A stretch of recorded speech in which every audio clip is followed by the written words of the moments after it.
Muito boa noite. Estamos dando início a mais um Diálogo AMSUR. Como sempre, um diálogo organizado pelo Instituto AMSUR, Instituto Sul-Americano para a Cooperação e a Gestão Estratégica de Políticas Públicas, sempre em parceria com o Fórum 21 e também com o portal Rede Estação Democracia. Hoje nós vamos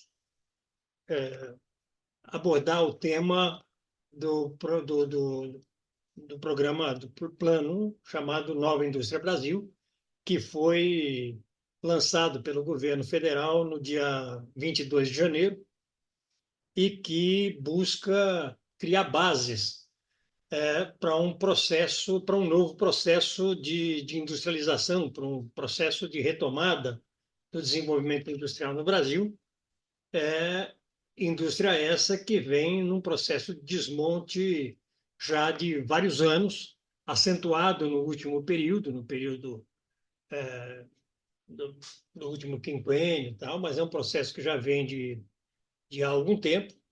E esse processo de desmonte da indústria brasileira tem várias motivações, tem motivações internacionais de mudanças profundas no processo econômico internacional, nas metodologias, no processo de divisão internacional do trabalho, no processo de financiarização da economia, mas tem também numa certa num certo direcionamento de foco da economia brasileira para dois grandes setores. Por um lado, o grande setor do agronegócio e das commodities minerais também, né? Ou seja, uma economia calcada muito centralmente no processo exportador de commodities, né?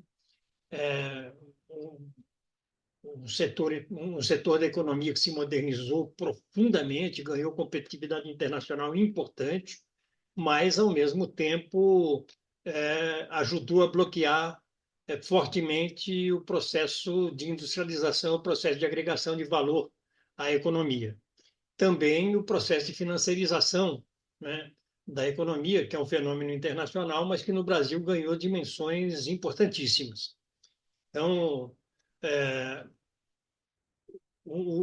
esse processo, a discussão sobre a questão industrial, está muito conectada ao tema da retomada de um projeto de país, né? Da retomada de um processo de desenvolvimento econômico mais lato sensu, e não só econômico, também de revisão das estruturas institucionais existentes no Brasil e por aí afora. Nós vamos ter conosco hoje, para conversarmos sobre esse tema, primeiro, a Verena Hittner Barros, que é a secretária executiva do Conselho Nacional de Desenvolvimento Industrial, né? Conselho esse em cujo interior se deram as discussões que culminaram com o Plano Nova Indústria Brasil. E teremos também a Verena, ela, além de secretária executiva do Conselho Nacional de Desenvolvimento Industrial, ela foi também líder do projeto do Centro de Gestão e Estudos Estratégicos e foi assessora da presidência do Conselho de Educação Superior do Equador, né? Foi também consultora da FAO. E teremos também conosco o professor Cássio Silva Moreira. O Cássio é economista, professor do Instituto Federal do Rio Grande do Sul, tem desenvolvido estudos e publicações sobre desenvolvimento econômico e planos nacionais de desenvolvimento.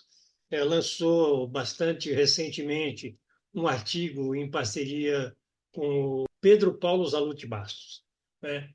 Os dois lançaram um artigo em conjunto recentemente sobre o Plano Nacional de Desenvolvimento nos governos Lula 1 e 2, né? E também já foi um estudioso importante de planos anteriores de desenvolvimento, tempo do Goulart, etc. Tem livro publicado sobre isso, inclusive. Para darmos início aos nossos trabalhos, eu vou solicitar, então, que o Vicente Trevas, que é o nosso presidente do Instituto ANSUR, faça a abertura dos trabalhos. Vicente, com você, por favor. Muito boa noite a todas e todos. Um agradecimento especial à Verena. e ao Cássio, né? Pela gentileza de proporcionar as suas reflexões aqui nesse diálogo que fazemos de uma forma sistemática, né? Nós somos um pequeno centro de pensamento estratégico, vinculado a quadros políticos, a governos, a governantes, e o nosso propósito é tentar entender as iniciativas em curso em nossa sociedade de um ponto de vista não só sobre os seus efeitos conjunturais, mas também seus efeitos estruturais, né? E certamente o anúncio feito recentemente de uma nova política industrial para o Brasil, a nova indústria, né?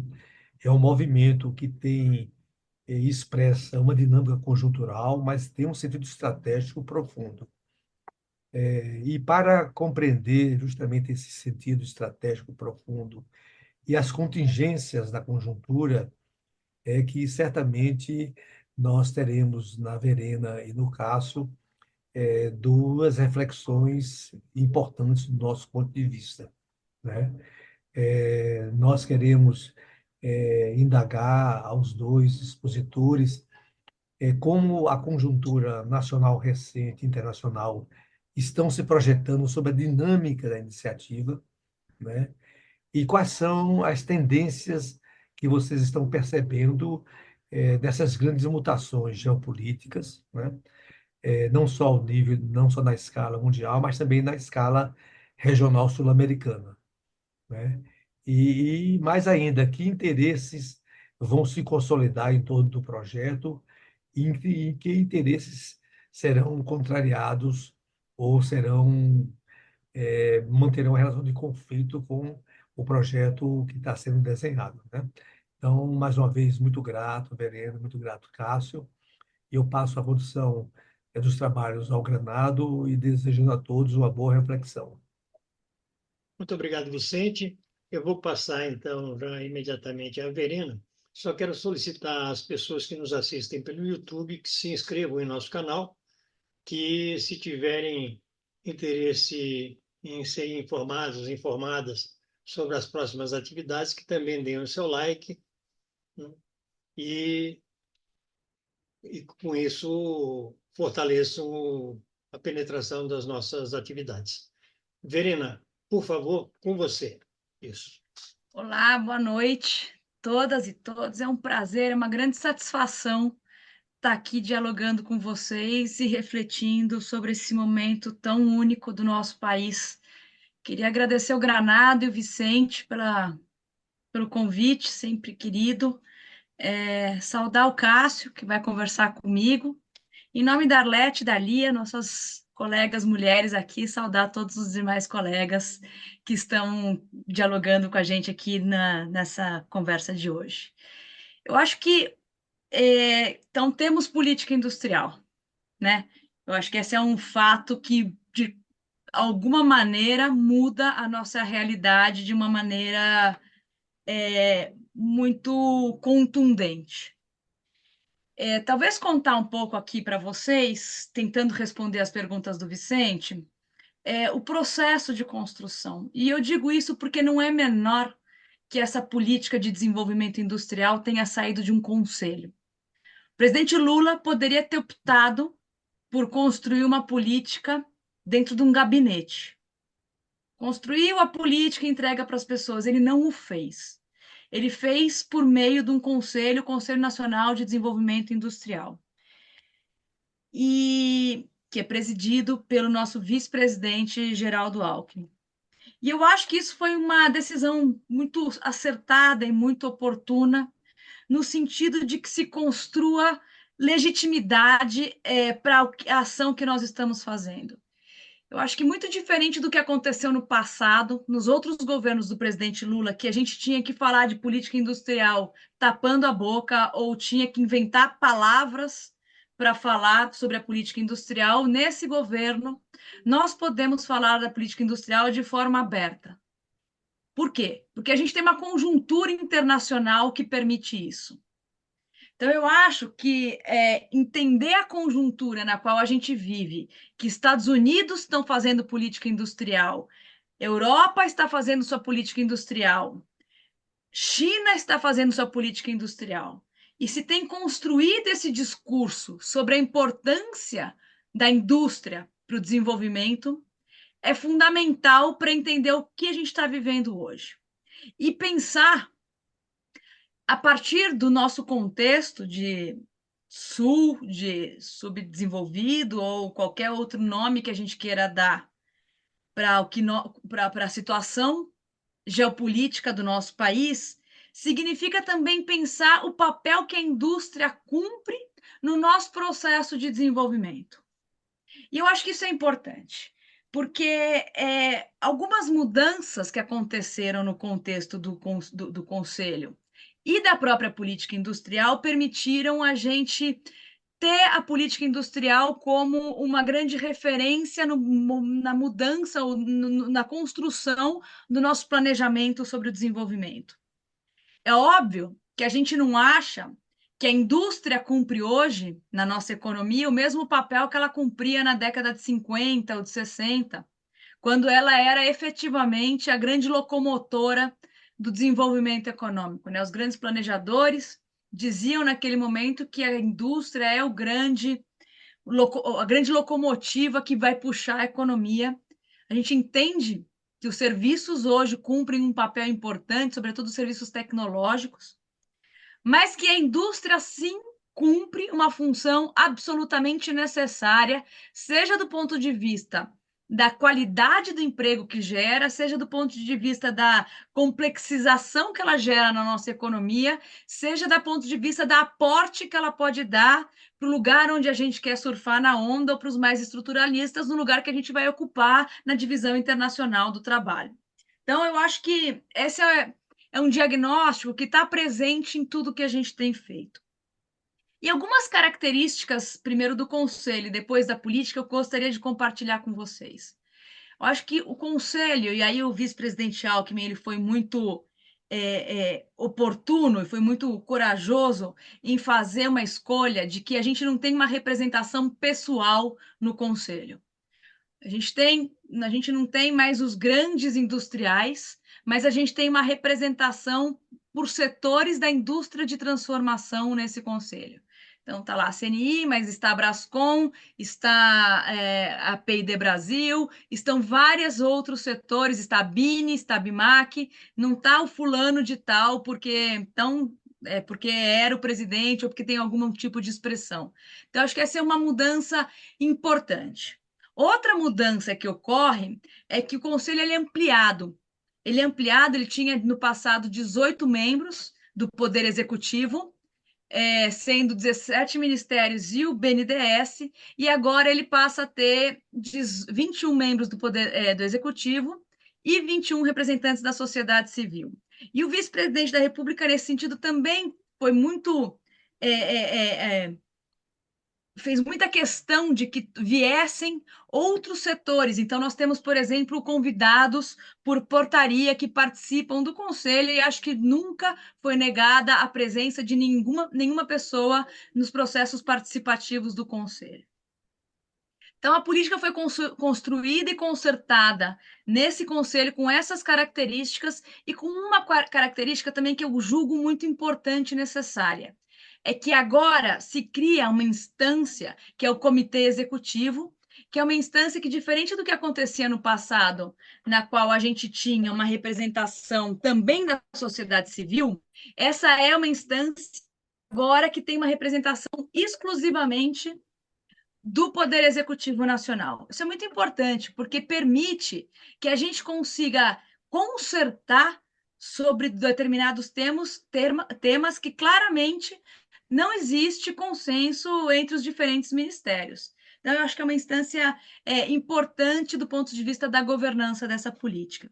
O que transforma essa política não numa política de um único ministério, mas numa política que olha para todos os ministérios ou para todo o Estado brasileiro. E isso não é menor.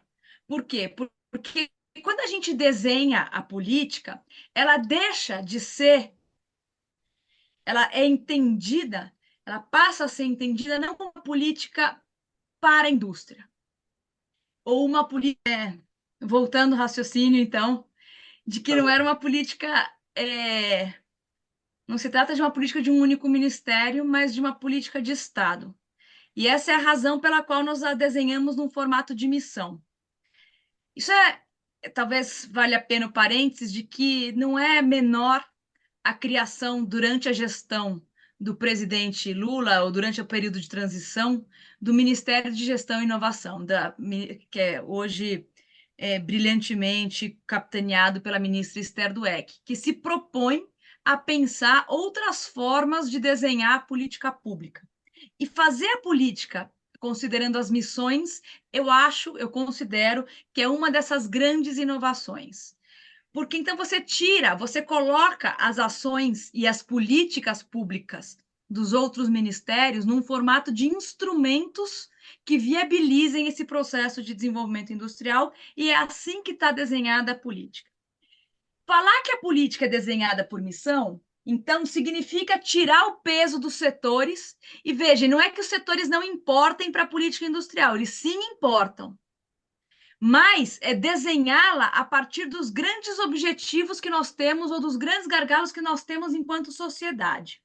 Nós temos 6 grandes missões: cadeias agroindustriais sustentáveis e digitais para a segurança alimentar, nutricional e energética; o complexo econômico industrial da saúde resiliente para reduzir as vulnerabilidades do SUS e ampliar o acesso à saúde; a infraestrutura, o saneamento, a moradia e a mobilidade sustentáveis para a integração produtiva e o bem-estar nas cidades; a transformação digital da indústria para ampliar a produtividade; bioeconomia, descarbonização e transição e seguranças energéticas para garantir os recursos para as futuras gerações; e tecnologias de interesse para a soberania e a defesa nacional. Quer dizer, o para da missão importa tanto quanto o que vem antes. E nós construímos os objetivos específicos de cada uma dessas missões, olhando sempre para o final, para onde a gente queria chegar. Não tem um objetivo meio. Nós colocamos o que é meio, e tem muita coisa que é meio, como, por exemplo, o trabalho decente, a diminuição das desigualdades, a inovação, a sustentabilidade, como princípios da política. Quer dizer, elas têm que estar em tudo que nós estamos fazendo, porque se não tiver em tudo, tem alguma coisa errada. E os objetivos específicos da política miram o fim. Então, na minha cabeça, eles são o roadmap por onde nós temos que caminhar. Quais são as tecnologias, qual é o lugar, o que a gente tem que desenvolver, onde a gente pode ser líder, onde a gente não pode. E nós temos aí os programas que compõem e que nós chamamos de instrumentos. Nesses instrumentos, nós dividimos em 3 grandes grupos de instrumentos. Entendendo que o fomento tem uma importância muito grande, então, fomento entendido no seu sentido amplo, seja do ponto de vista do financiamento, e aí eu abro parênteses para o Plano Mais Produção, anunciado pelo BNDES e a FINEP. Nós fizemos um grande esforço num grupo de trabalho, talvez inédito na história do país, de coordenação das ações de fomento. No documento da política da Nova Indústria Brasil, a gente consegue ver quais são as linhas de fomento para cada uma das missões que a gente vai usar até a taxa de referência para inovação. Então, mas também considerando outros instrumentos, como, por exemplo, Lei do Bem, a Lei de Informática e o PADIS, que são instrumentos historicamente vinculados ao Ministério de Ciência e Tecnologia, mas que são importantes na conjuntura que a gente vive, de trazê-los para dentro do processo de desenvolvimento produtivo do nosso país. Tem um outro grande conjunto de instrumentos que a gente chama de contratações públicas, que são as obras públicas, sobretudo as obras do PAC, e as compras públicas, entendidos como necessários instrumentos de organização do desenvolvimento industrial via demanda. Então, eles têm que ser olhados assim, a gente tem que usar com cautela esses instrumentos. Eu acho que é importante dizer que O grande trabalho agora é pensar sobre a margem de preferência e determinar qual é essa margem de preferência, quais setores precisam, quais não precisam. E tem um grande outro terceiro grupo de instrumentos, que são os instrumentos que a gente chama de ambiente de negócio, que lá estão os instrumentos de comércio exterior, os instrumentos de formação e de capacitação, os instrumentos de desenvolvimento regional, os instrumentos regulatórios, que são igualmente importantes. Então, tem esse conjunto de instrumentos. Ainda, a gente notou que para algumas missões, a gente tem uma característica que é importante de ser salientada, que você tem um conjunto de ações que o Estado vem desenvolvendo, que miram determinado setor, mas que precisam buscar uma costura do ponto de vista do seu planejamento. E eu dou aqui 2 exemplos muito fáceis de serem observados. Um é o exemplo da indústria nascente para a mobilidade. Aí, notadamente, eu trago o tema do MOVER, o imposto de importação de veículos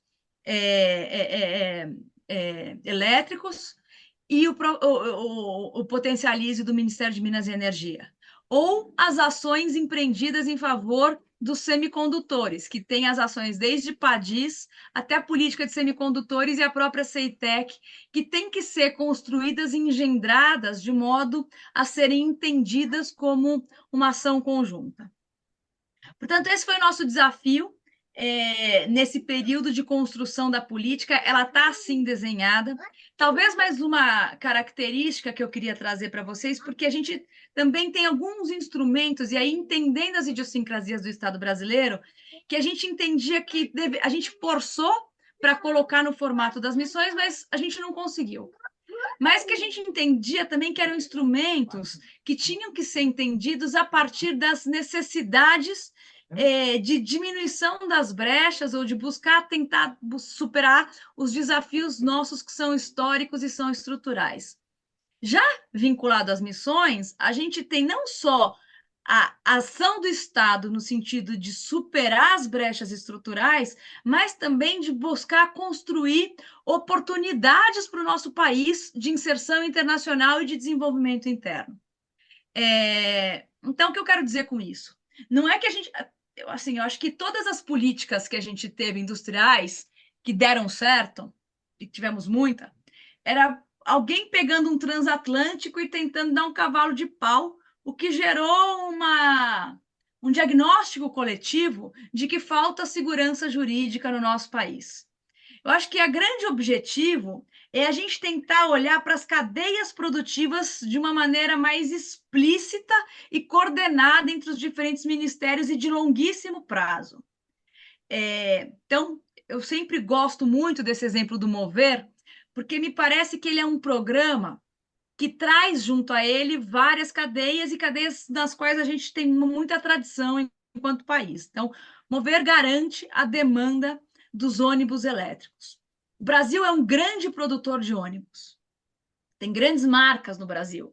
E o Brasil ocupava os mercados da América Latina de forma assim avassaladora.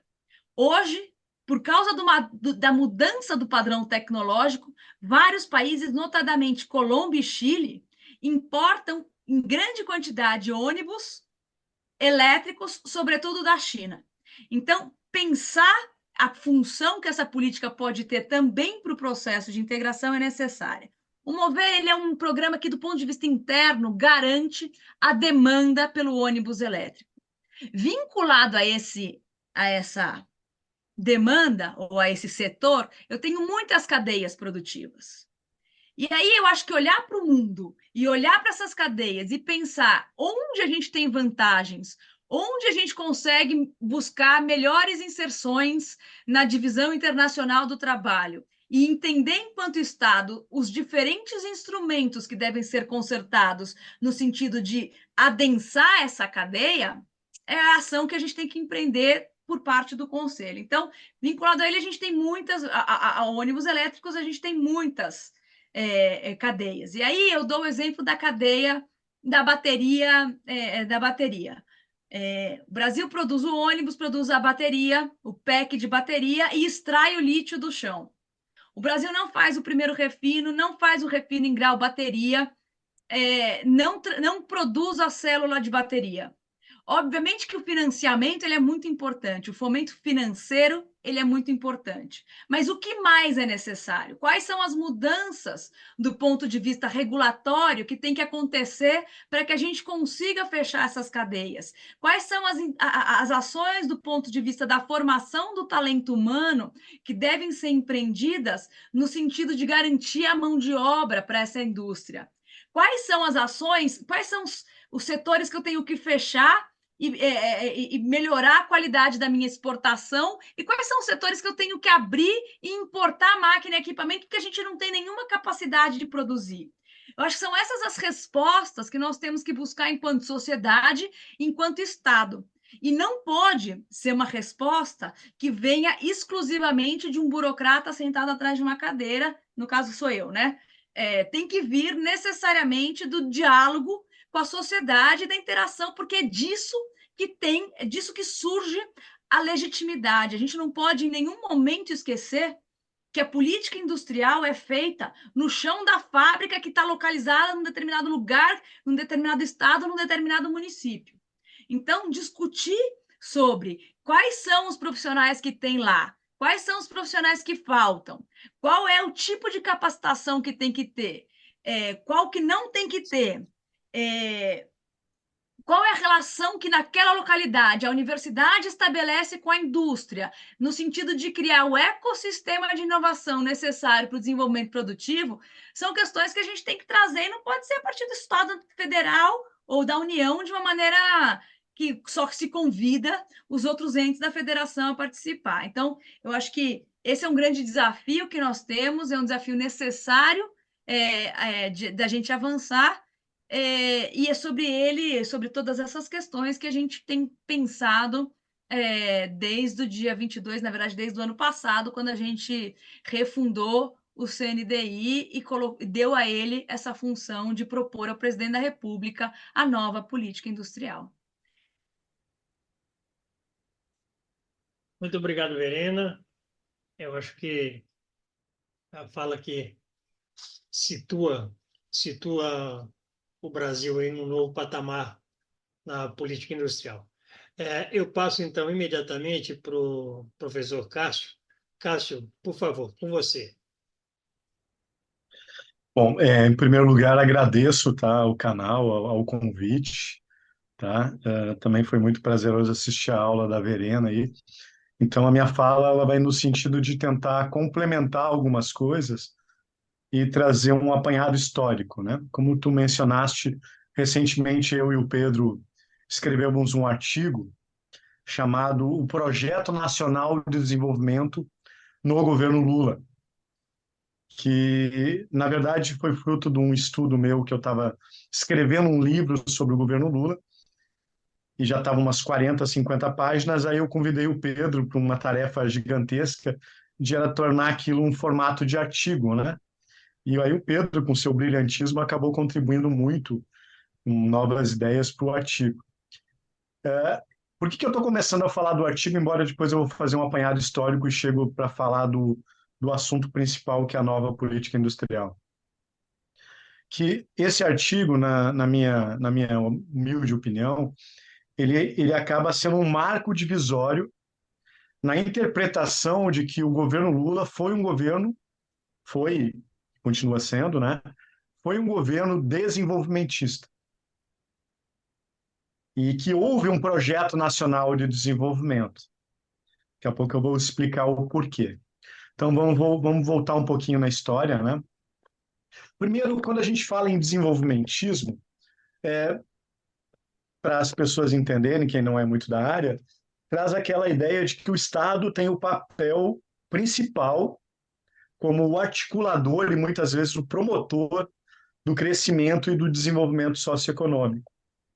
Ao contrário, então, o desenvolvimentismo ele é uma política dentro do capitalismo, só que ele faz o contraponto ao neoliberalismo, ao liberalismo, que prega que as livres forças de mercado vão se encarregar de fazer as coisas acontecerem. E o desenvolvimentismo acredita que não, que o Estado tem um papel preponderante nesse processo. Bom, para isso a gente pode começar a demarcar alguns governos como desenvolvimentistas. Então a gente vai começar desde o início do Vargas, né, lá a partir de 30, quando o Vargas ele começa a mudar o foco da política econômica, e embora já houvesse indústria no Brasil, que vai surgir as franjas da economia cafeeira, vai ser a partir do governo Vargas que vai ser objeto de política econômica a industrialização, e que aí a gente inicia uma industrialização, né, voltada para dentro, que a literatura chamou de substituição de importações. Só que esse desenvolvimentismo da era Vargas, que a gente chama também de nacional desenvolvimentismo, ele era feito basicamente por um tripé. Qual era o tripé? A indústria nacional, o Estado e os trabalhadores. E esse nacional desenvolvimentismo ele foi construído num pacto político, uma cultura política chamada trabalhismo, onde tinha essa participação ativa dos trabalhadores, né, nesse processo de inclusão e de ser cada vez mais participante do processo de desenvolvimento do país. Só que geralmente a literatura às vezes fala desenvolvimentismo, e o desenvolvimentismo não deu certo. Quem critica o desenvolvimentismo porque acaba não fazendo as separações que existiram dentro do desenvolvimentismo brasileiro, né? O desenvolvimentismo brasileiro, para ficar de forma mais simplificada, dividindo apenas em dois, eu poderia, a grosso modo, dividir o nacional desenvolvimentismo da era Vargas, incluindo, de certa maneira, o próprio JK, que é um governo meio híbrido, embora teve muito espaço para estudar nacional desenvolvimentismo, inclusive essa terminologia surgindo, né? O próprio governo João Goulart, né? Um nacional reformismo, mas que também está dentro desse nacional desenvolvimentismo. Mas nós temos também a era militar, do regime militar, que foi governos desenvolvimentistas também.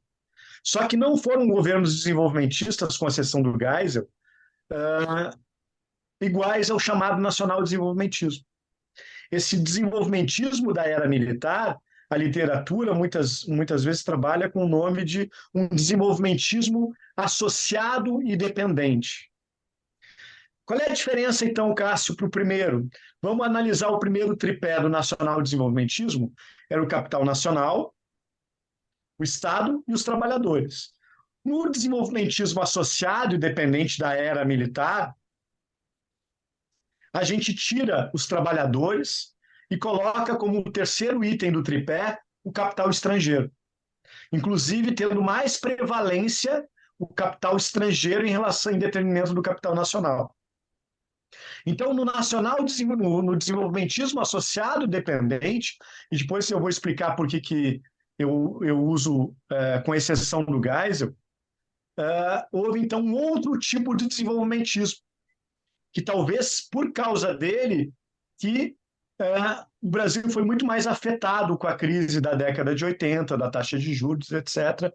E talvez por causa disso que esse desenvolvimentismo acabou fracassando naquele momento, porque não era o mesmo desenvolvimentismo nacional desenvolvimentismo. O Vargas pregava que, após a indústria dos bens não duráveis, o foco deveria ser para a indústria de base, máquinas, equipamentos. O JK acabou avançando para os bens duráveis. Quem tenta retomar isso para os bens de capital vai ser o governo João Goulart, que vai ser derrubado com o golpe de 1º de abril de 64, que ainda alguns dizem 31 de março. Não, o golpe 1º de abril de 64, civil-militar. Por que eu falo com exceção do Geisel? Até tem um artigo meu que foi premiado no Prêmio ABDE em terceiro lugar, que o título do artigo é o segundo PND do governo Geisel e a retomada do nacional desenvolvimentismo. Isso também está no meu livro, que acabou sendo um apêndice da minha tese, que virou o 4º capítulo do livro, do projeto de nação do governo João Goulart. Ou seja, eu percebi nessa pesquisa que o Geisel ele tenta retomar o nacional desenvolvimentismo, mas não o trabalhismo, porque o tripé permaneceu o mesmo no governo Geisel.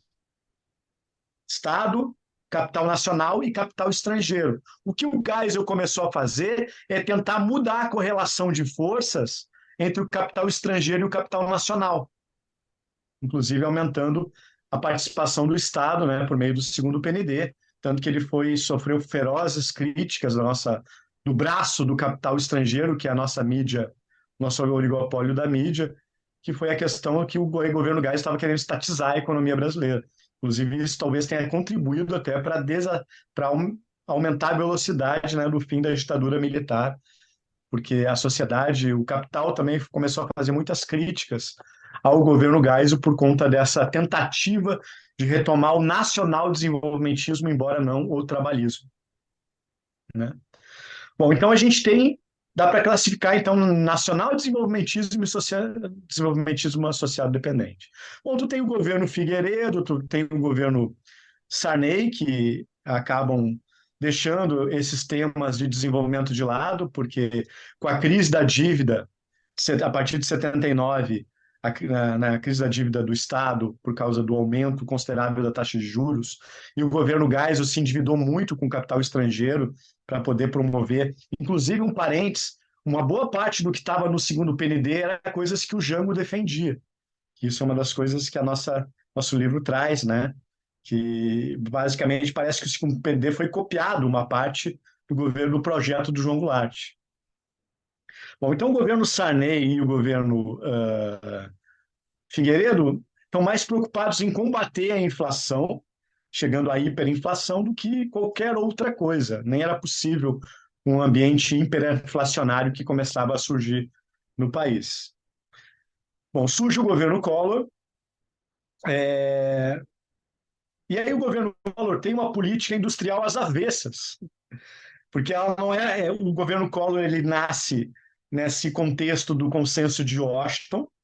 Inclusive, quando o Collor está quase sendo derrubado, ele nomeia como ministro da Fazenda, até vai sair um capítulo de um livro que eu e outros colegas escrevemos sobre o legado liberal do Marcílio Marques Moreira. E aí é lançada uma política mais de reestruturação e modernização da indústria brasileira, mas não no sentido de fortalecimento da indústria nacional, mas no sentido de desestatização e desnacionalização, com foco no aumento da competitividade. Não importa se é por meio de empresa estrangeira instalada no país, né? Então, o governo Collor lança uma política industrial às avessas. Acho que é Pitch no apelido até. Bom, aí vem o governo Fernando Henrique Cardoso, que vai ficar famoso por não ter uma política industrial. Inclusive, vai usar, assim como já era usado no governo Collor, o BNDES no processo de desestatização, né? E aumento considerável da desnacionalização da economia brasileira. E aí também, a partir do segundo governo Fernando Henrique Cardoso, é lançado tripé macroeconômico, né? Taxa de câmbio flutuante, metas de inflação, taxa de câmbio flutuante, metas de inflação, superávit primário, que, de certa forma, acaba engessando cada vez mais os graus de liberdade de um governo desenvolvimentista para implementar uma política desenvolvimentista. Bom, acaba, então, o governo Fernando Henrique Cardoso sem política industrial, ou seja, não havia, o Ministério da Fazenda era contra, o Pedro Malan era contra a política industrial, porque se acreditava nas livres forças de mercado ligado dentro do consenso de Washington, do liberalismo. Vocês estão me escutando bem, Antônio? Que eu só estou vendo que só está eu aqui na... Só para saber se eu continuo... Está ouvindo bem, sim. Tá aqui como eu só estou vendo eu na tela, todo mundo desapareceu, Não, por isso que eu bem. perguntei. Não, está todo mundo aí. Tá. Então, aí começa, então, o governo Lula, a partir de 2003, e é lançada a política industrial, tecnológica e de comércio exterior. E aí o que causa mais surpresa é que, especialmente os críticos ao governo Lula, que argumentam que o governo não era desenvolvimentista, e no nosso artigo a gente mostra que havia um projeto, ele era nacional e ele era de desenvolvimento. Ou seja, era um governo desenvolvimentista. Só que num contexto completamente diferente, com expansão da China, com restrições da Organização Mundial do Comércio, né? Não se pode mais usar aumento de tarifa aduaneira, tarifas de importação, como se podia usar na década de 50. um contexto completamente diferente. Então, o governo Lula lança uma política industrial que, a partir de 2008, ela acaba meio que, especialmente a partir de 2007, 2008, com a descoberta do pré-sal, a própria crise do subprime americano, o governo vai lá e muda um pouco os rumos dessa política industrial, lançando o PDP, a Política de Desenvolvimento Produtivo, que, na minha opinião, essa nova política industrial lançada do governo Lula III, ela é um aperfeiçoamento, uma continuidade e uma correção de alguns rumos, de algumas rotas do PDP. Então, assim, a política de desenvolvimento produtivo era uma política muito mais ampla do que a política industrial tecnológica de comércio exterior. Ela era uma política que ela era casada com várias outras ideias. Surge o PAC, Programa de Aceleração do Crescimento, surge mais adiante o programa Minha Casa e Minha Vida, surge várias iniciativas que o governo trabalha com essa ideia. O que eu acho muito engraçado é que os governos do PT muitas vezes tiveram um projeto nacional de desenvolvimento, tiveram ações meio que coordenadas, mas não gostam de usar a palavra projeto nacional. Assim como não gostam de usar a palavra trabalhismo, que eu considero o governo do PT, governos trabalhistas, diferente do trabalhismo aquele do Vargas, do Jango, antes que alguém, né, comece a dizer que eu estou comparando, dizendo que é a mesma coisa. Não, trabalhismo no sentido mais amplo, né? De defesa da classe trabalhadora, de intervenção do Estado, base sindical, etc. Tem um artigo meu até do pós-doutorado que a gente trabalhava muito nessa linha, né, orientado pelo professor Jorge Ferreira, e quase sendo orientado e concordava com essa minha tese que o governo do PT foi um governo trabalhista, Lula, que foi o nosso saudoso Muniz Bandeira, né, um dos maiores estudiosos do trabalhismo brasileiro e mundial. Enfim, então o PDP surgiu do governo Lula, né, a partir especialmente do segundo, era um audacioso política de desenvolvimento produtivo, uma política industrial, mas que até surgiu essa política depois que se chama dos campeões nacionais, que aí é uma correção de rota, né? Porque na época se criticava que alguns setores eram beneficiados sem ter uma clareza não era muito claro por quê, né? Talvez por lobbies, enfim, havia críticas por causa disso, e aí que surge essa política dos campeões, a apelidade de campeões nacionais, que vão fazer com que surjam players, grandes empresas multinacionais brasileiras, a própria JBS, né, a questão até da Odebrecht também, que acaba se expandindo, etc. O PAC traz essa questão da construção civil, com Minha Casa e Minha Vida e o PAC, né? Tem a criação dos institutos federais, né, de educação, ampliação significativa, ou seja, focando não também no lado da demanda, mas no lado da oferta, ou seja, a expansão do ProUni, Ciências Sem Fronteiras, a rede federal, mais adiante o Pronatec, expansão das universidades, tudo isso visava o quê? Aumentar a oferta de ensino, a qualidade do ensino, principalmente nesse momento, ensino superior técnico, e hoje o governo percebe o erro que foi não ter olhado com outra abordagem para o ensino médio e o básico, embora seja responsabilidade principal dos municípios e dos estados. Então, nesse contexto, então, que há uma política industrial, sim, num governo desenvolvimentista, que eu e o Pedro chamamos, né, adotamos como um social desenvolvimentismo. O próprio Celso Furtado falava, né? Política de inclusão social, crescimento econômico, estabilidade monetária, transferência de renda, inclusão social, e o Manteiga, que vai criar esse termo que está no nosso artigo também, de social desenvolvimentismo. Bom, acaba o governo Lula, o contexto internacional é completamente outro, né? Assim como o governo Lula acaba sendo beneficiado um pouco também com os boom das commodities, embora houve política industrial, houve política interna, mas tudo isso acabava sendo amarrado um pouco por esse novo contexto internacional, né?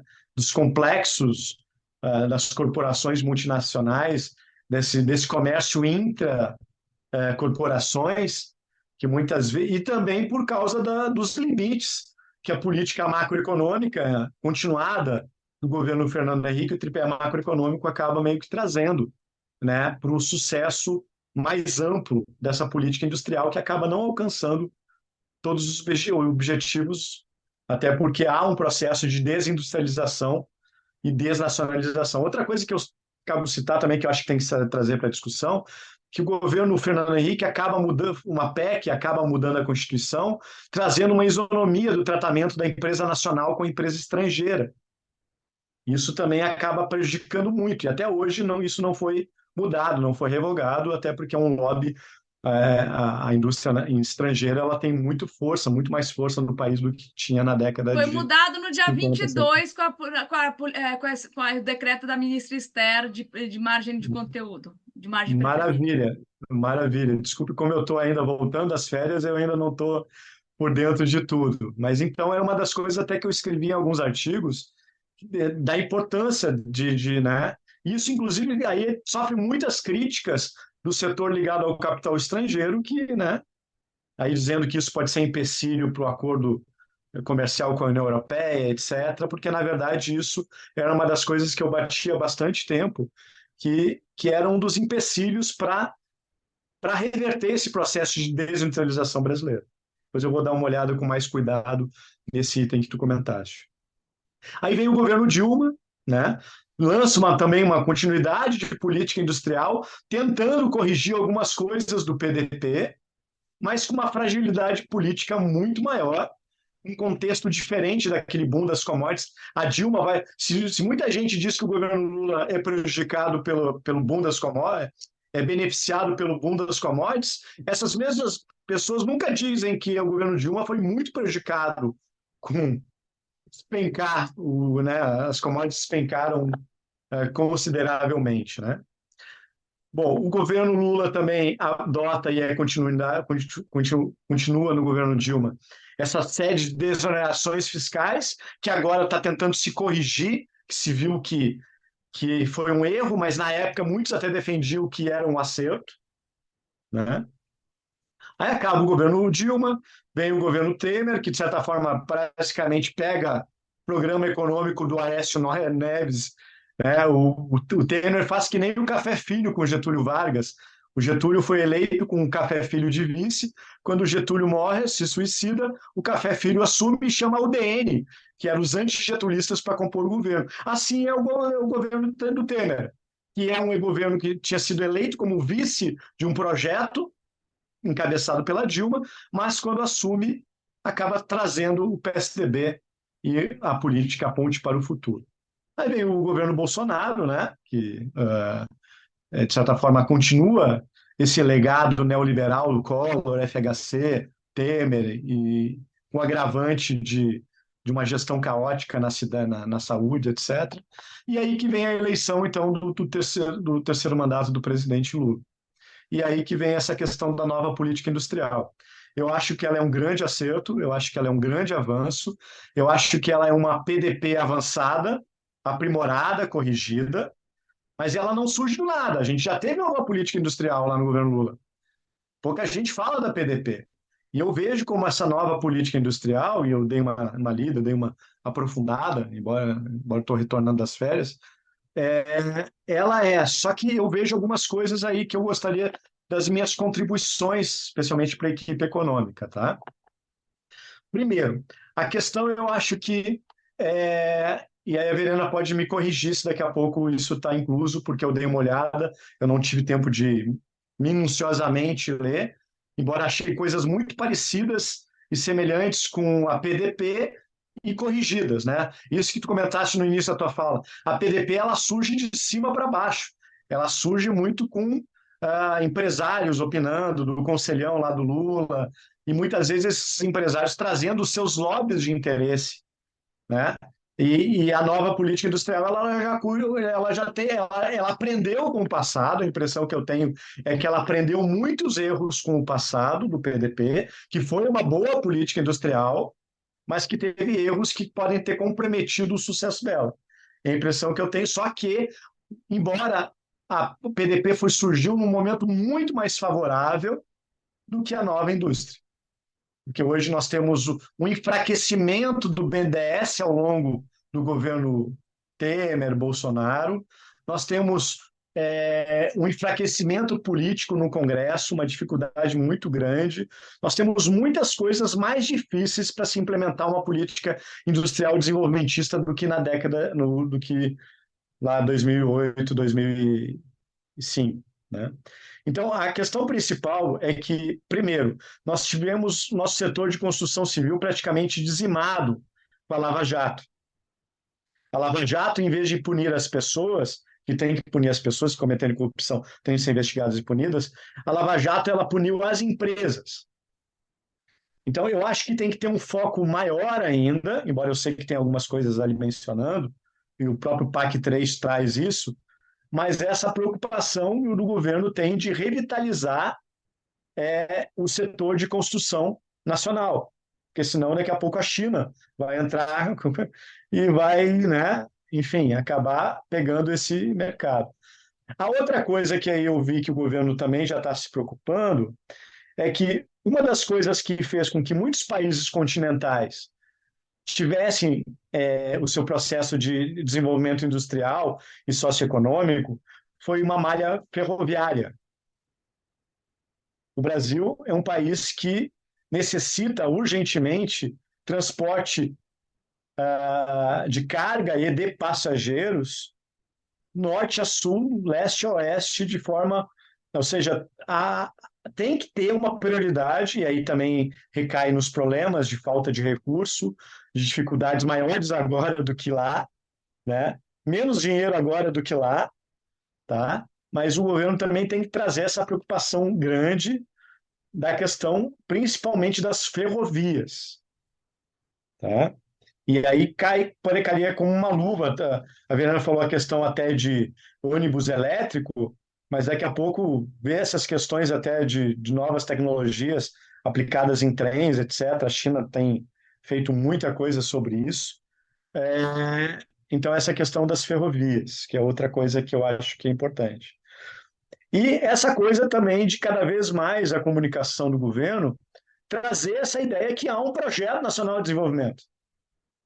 Não apenas uma política industrial, nova política industrial, mas que essa nova política industrial ela faz parte de um projeto nacional de desenvolvimento. Não sei se é estratégico que não se usa esse nome, mas o governo tem que começar a adotar esse nome.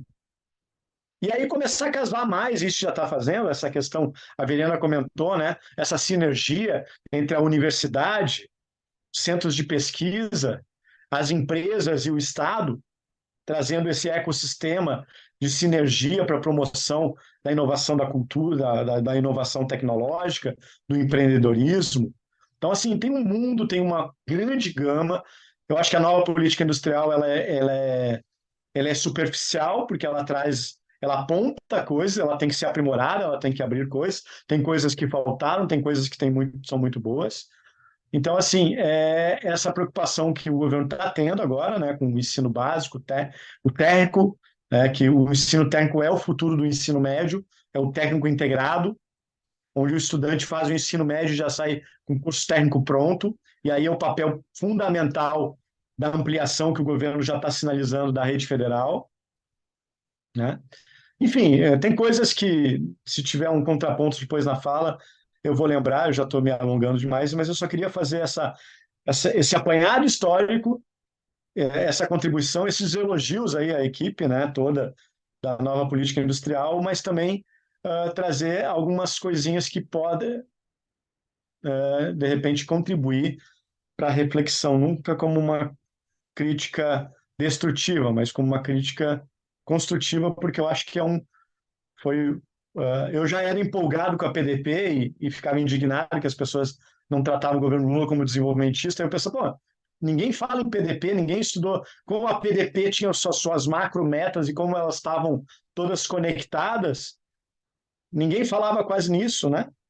Eu acho que então tem que trazer uma propaganda maior, dizendo que essa nova política industrial ela faz parte de um projeto maior, que é um projeto nacional de desenvolvimento, um governo que já era desenvolvimentista, social desenvolvimentista, e continua só que vai ter muito mais dificuldade para implementar suas coisas por conta do contexto político do Congresso e essa polarização enorme da economia brasileira.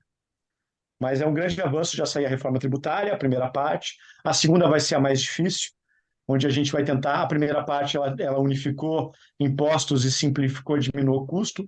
Agora, que é o principal, que é mudar de um sistema regressivo para um sistema progressivo, mas isso só se faz com o Congresso, e essa que é a grande dificuldade do governo ter, que é dinheiro e apoio político para implementar as suas ideias. Muito obrigado, Cássio. Eu acho que você acrescenta outras lógicas, né, à fala da Verena. Eu vou abrir para o debate, pedindo que as pessoas, para se inscreverem, cliquem na parte de baixo da tela em reações, reactions, e cliquem em raise hands, levantar a mão, porque isso facilita colocar em ordem as falas de quem quer conversar. Já está o Mauro inscrito. Eu vou só, me permita, Mauro, antes de você falar, já levantar algumas questões eu próprio. Eu tenho essa prerrogativa de me inscrever antes dos outros sempre, como coordenador, mas eu queria levantar algumas poucas questões. Eu gostaria que vocês, principalmente a Verena, né, avançassem um pouco naquilo que ainda não está no plano, mas que já foi dito que precisa avançar, né? Eu queria saber um pouco o que já existe de pensamento sobre isso. Gostaria que se falasse um pouco sobre o financiamento dessa política industrial, dessa nova política industrial, como é que está pensado essa história do financiamento, como é que está pensada a sustentação institucional de vários dos instrumentos, né, que se propõe construir, né, porque vários desses instrumentos eles podem ter dificuldades enormes de correlação de forças, né, mas vários deles podem ser fundamentais. O Cássio apontou a dificuldade que se vai ter com relação ao novo momento da reforma tributária. Eu concordo com ele, eu acho que, que essa primeira parte da reforma tributária foi um avanço importantíssimo, mas eu acho que ela fica pela metade se não se conseguir avançar para alguns outros instrumentos do financiamento da ação pública, né? Também gostaria, se fosse possível, que vocês abordassem um pouco, Verena, a questão das cadeias produtivas, fortalecimento das cadeias produtivas e a questão de como elas se colocam também na discussão da própria integração sul-americana, certo? Falar em reindustrialização brasileira, falar em uma nova política industrial, sem algum casamento com as políticas industriais ou com as políticas econômicas que se deem aí no processo de integração sul-americana, e essa integração está bastante mal parada nesta altura do campeonato pela correlação de forças política no continente, né? Até porque várias questões da política econômica, da política industrial brasileira, passam por entender a importância do Pacífico e, portanto, da relação Atlântico-Pacífico, né? E aí vem a questão das infraestruturas necessárias para esse processo de retomada da economia em novas bases, né? Sejam ela a questão das logísticas, né? Seja ela a questão da ciência e tecnologia. Enfim, gostaria que avançasse, né, se for possível, avançasse um pouco nessas outras direções. Mauro Patrão, por favor, com você. Boa noite. Eu não estou com a minha câmera funcionando, tudo bem? Tudo bem. Posso só... Tá. Só me apresentando rapidamente, eu sou professor da Universidade de Brasília, mas no departamento de matemática, mas eu fiz um doutorado, mestrado e doutorado na economia, e meu orientador na economia, no doutorado na economia, foi o ex-ministro Nelson Barbosa, que agora está lá no BNDES. E o foco era justamente no que eu considero um certo elefante na sala que ninguém está notando aqui nenhuma das duas falas, e eu não estou vendo essa discussão ser feita, porque a Verena corretamente falou que voltou a ser possível falar sobre política industrial, mas tem um ponto cego, alguns economistas importantes levantam, mas a maioria não levanta, que é a questão cambial. Eu estou aqui com... Até coloquei aqui no nosso bate-papo um link para os dados aqui do Banco Mundial sobre como é que foi a evolução da proporção da indústria no nosso PIB ao longo do tempo. E aí vocês podem, se clicar, observar que tem 2 momentos de queda brusca. Em um ano se cai 6%, que é de 89 para 90, e num outro, que é de 94 para 95, se cai 9%. Quer dizer, são as duas cacetadas, não foi agora, nos últimos 5 anos, as duas cacetadas aconteceram no Collor. Sim, se comentou, mas eu acho que tem que se dar um foco maior sobre a questão cambial. Eu não sei se vocês todos estão observando o que está acontecendo no mundo, né? Essa guerra comercial, que só tende a aprofundar, está pegando uma China em profunda desaceleração e uma China que percebeu que não dava mais para sustentar o crescimento econômico via infraestrutura e está deslocando, pelo menos por enquanto, para a indústria. E é um problema seríssimo. A própria Alemanha está começando a ter problemas. A Alemanha, que sempre foi uma campeã de exportação, uma campeã industrial. Outros países asiáticos também. Por que eu estou falando isso? Porque eu escrevi recentemente um artigo que se intitula, vai ser publicado agora essa semana, Haddad, o câmbio mata. É uma referência à famosa frase do Simmons sobre a questão cambial. Eu acho que não tem como a gente ter uma política, e aí não é opinião minha, se você olhar a literatura recente, por exemplo, Dani Roderick, várias pessoas que estudam por que deu certo ou não deu certo política industrial no mundo, e no Brasil, né, a questão cambial é central.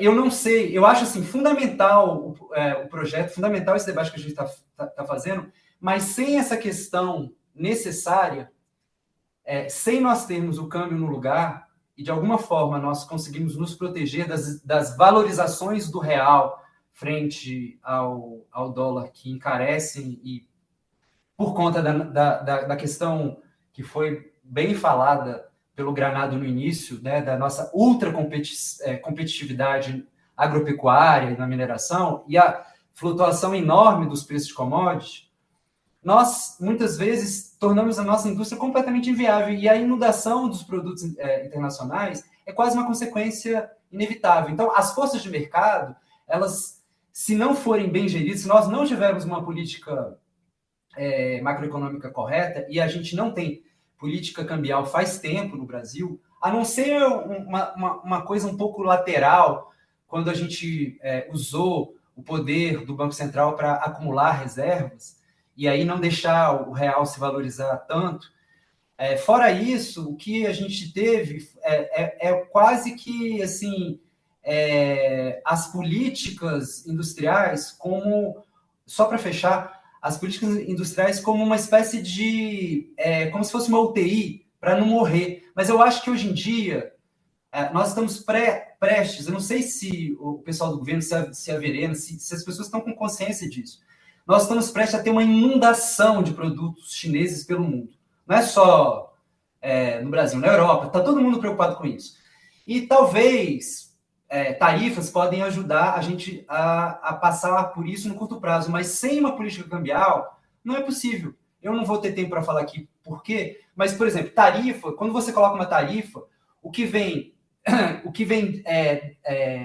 daquele ponto para cima da cadeia de produção encarece o produto. A única maneira de você proteger a cadeia como um todo, porque você também protege o produto final, é você proteger o câmbio. E eu não vejo essa discussão sendo feita. É um fenômeno da natureza. O câmbio é como a pandemia, a gente não pode fazer nada sobre. Não é verdade. Mesmo um país como o Brasil, mesmo na situação que a gente está de câmbio flutuante, é possível fazer sim. E países como, por exemplo, Taiwan, Singapura e outros países cuidam disso. A própria China, certo? Mesmo sem... a China tem controle de capital, mas mesmo um país que não tem um controle tão intenso de capital, você pode proteger o seu campo. E a gente não tem discussão nenhuma sobre isso. É como se fosse um grande elefante. E aí o meu medo é esse, é que mais uma vez a gente não vai cuidar do campo e vai se frustrar. A nossa política industrial vai fracassar e vai se culpar a política industrial, que não é culpa disso. A culpa é o problema macroeconômico. Grato. Abreviei. Grato, Mauro. Arlete, por favor. Obrigado, Granado. Bom, obrigado, Verena, obrigado, Cássio. Eu acho que foram exposições muito ricas, muito importantes. Eu não sou da área, então eu aproveito e vou fazer algumas questões pegando uma das questões que o Cássio levantou. Veja, me dá a impressão, e eu não sei, eu quero ouvir a Verena e também o Cássio, mas em especial com relação a isso, a Verena, né? De que a ênfase é para a tecnologia, né? E a tecnologia não está apontada, eu acho que o Cássio colocou muito bem, talvez você possa nos falar sobre isso, para a política rodoviarista. Não há uma política ferroviarista, né? Ou seja, a retomada da questão da ferrovia, que está enterrada na maior parte do Brasil. Enterrada mesmo, no sentido literal da palavra, né? Mas isso é para pegar um outro veio, né? Eu não sou na área, mas eu tenho 3 orientandos de doutorado que trabalham com a questão da indústria de bens de consumo não durável. Tem um que trabalhou com a indústria têxtil no Brasil inteiro, que, aliás, já defendeu. Tem um outro que trabalha com a indústria calçadista no Brasil, com ênfase no Nordeste, e uma outra que trabalha com a indústria de moda íntima, onde a predominância é no Ceará. Veja, qual é, Verena? Eu queria entender um pouco o viés que está colocado, eu não vejo nos eixos, esse viés da indústria de consumo. Porque ela é fundamental? Essa é uma pergunta. A outra, eu queria perguntar se a força de trabalho está representada no Conselho e como é que ela está representada. Obrigado. Obrigado, Arlete. Ricardo, por favor. Boa noite. Muito interessantes exposições, muito claras. Eu queria retomar um pouco essa questão, não sou da área também, que nem a Arlete, mas de qualquer forma eu queria retomar um pouco colocar a seguinte questão central. Qual que é o potencial dessa nova política industrial? No seguinte sentido, após a pós-pandemia, houve uma percepção geral de que, inclusive por segurança nacional, por uma questão de soberania, que os países não poderiam viver em áreas críticas apenas de exportações. E aí a nova política industrial pega bem isso, por exemplo, no complexo da saúde, na questão da tecnologia, especificamente na questão dos microchips, na questão da transição energética. As 6 missões estão mais ou menos dentro desse patamar. E, ao mesmo tempo, a comunicação dessa política industrial, que é menos da sua área, Verena, mais da SECOM mesmo, de uma certa forma, dá a entender de que a nova política industrial pode reverter o processo de desindustrialização do país. Isso é uma coisa geral, mas passa dessa forma. E a dúvida é até que ponto isso é factível. E aí, pegando as questões clássicas, macroeconômicas centrais, né? Como é que é possível isso mantendo uma taxa de juros para as empresas por volta de 40%? Qual que é a competitividade que tem isso no, se não for ótimo, no, no, no, no panorama geral. Você tem a nova política fiscal, aliás, você tem a política fiscal, a política tributária que foi aprovada, mas com um processo que muda a relação, principalmente, que é essa questão, uma das questões centrais, da desvantagem competitiva industrial em relação aos setores do agronegócio, extração mineral, mesmo serviços, onde você tem subsídios muito grandes. Você tem nos serviços uma taxação muito menor e no agronegócio, só para ter uma ordem de grandeza, você tem um plano safra com a 23, 24, na faixa de 360 bilhões, comparado com o aporte de recursos para a nova política industrial de 300 bilhões até 2026, ou seja, em 3 anos, sendo que a fundo perdido são 20 bilhões apenas, né? Então, só para comparar, sabe, eu sei perfeitamente que são coisas muito diferentes, mas só para comparar as ordens de grandeza dessas coisas.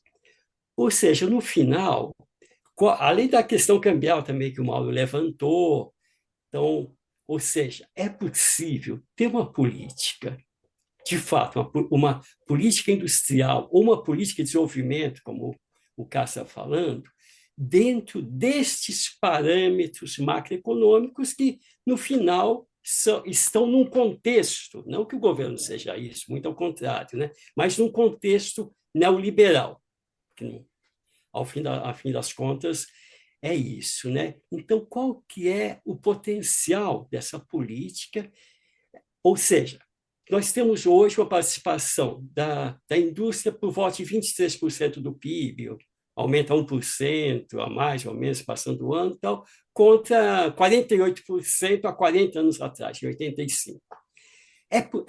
Essa nova política industrial tem o potencial de, daqui a 2, 3, 4 anos, fazer isso chegar a 30%, por exemplo. Pode ter, de fato, esses avanços, porque senão pode ter também uma quebra de expectativa muito grande. Então, é um pouco tentar elucidar um pouco mais esse tipo de questão. Obrigado, Ricardo. Bom, a última pessoa que está com o braço levantado é o Cláudio. Cláudio, com você, por favor. Boa noite. Eu queria saudar as exposições dos dois, né? A Verena deu um panorama muito bom, né, sobre as premissas e como foi construído, né, a política, e o professor Cássio, a visão histórica dos processos de desenvolvimento do Brasil também foram muito interessantes, tá? E fazia tempo que o Brasil precisava de uma política industrial com esse nome, tá? Algumas observações, tá? A primeira que me preocupa, que eu gostaria de saber mais informações desde o lançamento, né? Quais são as métricas adotadas para que as várias missões sejam atingidas? Qual é o cronograma, né, de adoção dessas métricas para que o plano realmente tenha efetividade, tá? A segunda coisa é sobre até quando, né, a política monetária, né, qual é a expectativa de que a política monetária possa atrapalhar, né, isso, porque de vez em quando parece que dá uma recaída no Banco Central, se bem que o Roberto Campos Neto só tem mais o resto desse ano, né, de mandato, mas, enfim, de vez em quando dá uma recaída dele dizendo que o núcleo da inflação ainda está duro e que talvez a redução das taxas que já estão ridículas no ritmo, né, da redução, até que ponto, né, qual a expectativa de que a política monetária possa atrapalhar, né, o desenvolvimento do plano.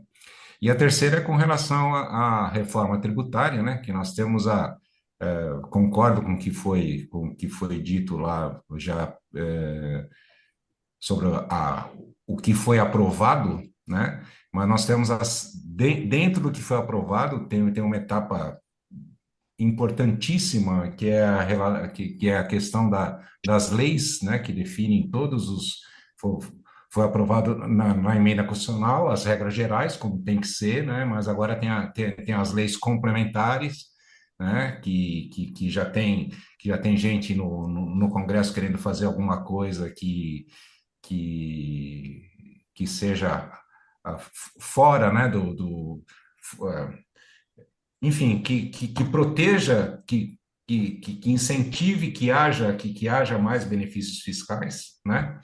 E a segunda etapa propriamente dita da reforma tributária, que é importantíssima, que infelizmente eu acho que esse ano, né, esse ano não vai ocorrer essa que vai trazer realmente justiça fiscal. Mas é isso, né? Minhas dúvidas e contribuições são essas, né? Muito obrigado, Cláudio. Bom, não tem mais ninguém inscrito. Eu vou, então, devolver. Eu vou inverter, né? Agora eu vou pedir primeiro para o Cássio e, na sequência, para a Verena. E na fala de vocês, a gente já vai para o encaminhamento dos finalmente. Cássio, com você, por favor. Bom, a primeira questão sobre a política cambial, né? De fato, a gente houve uma valorização cambial ao longo da década de 90.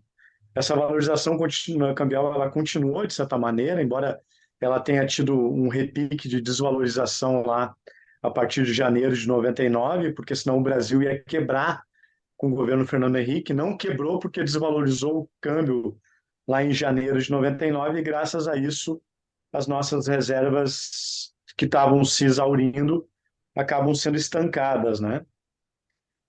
Mas essa valorização cambial, até por causa da entrada de capital estrangeiro, seja especulativo, seja ele investimento direto estrangeiro, ela continua ao longo do governo Lula, né?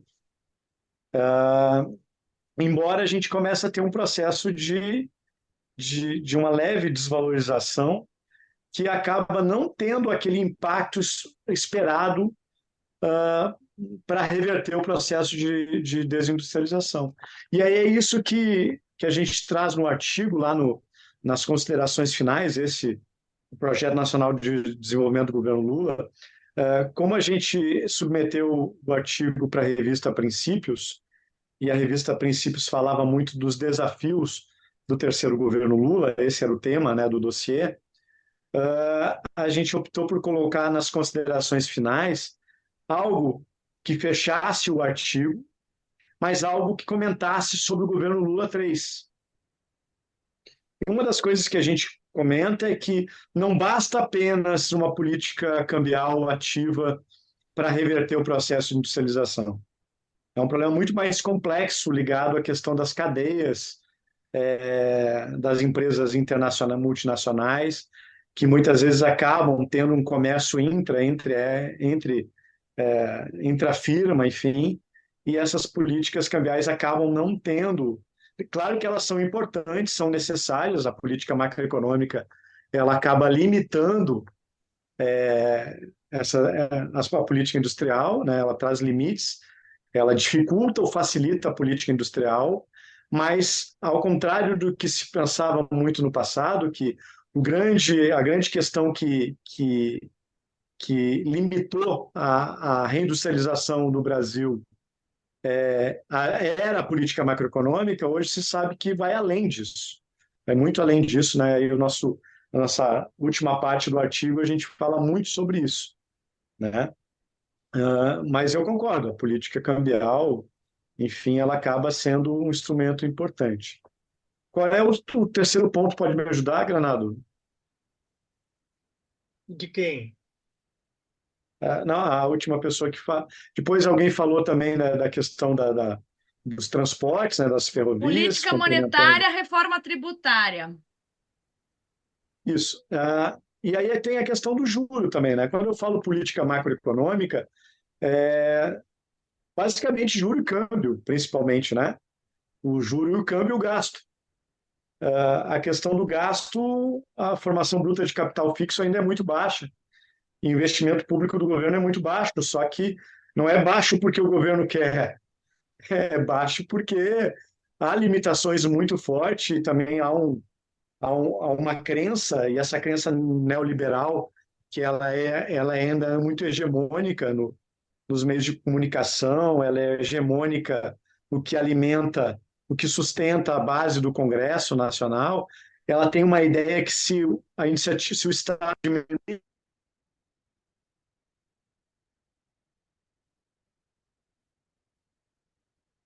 Travou, Cássio.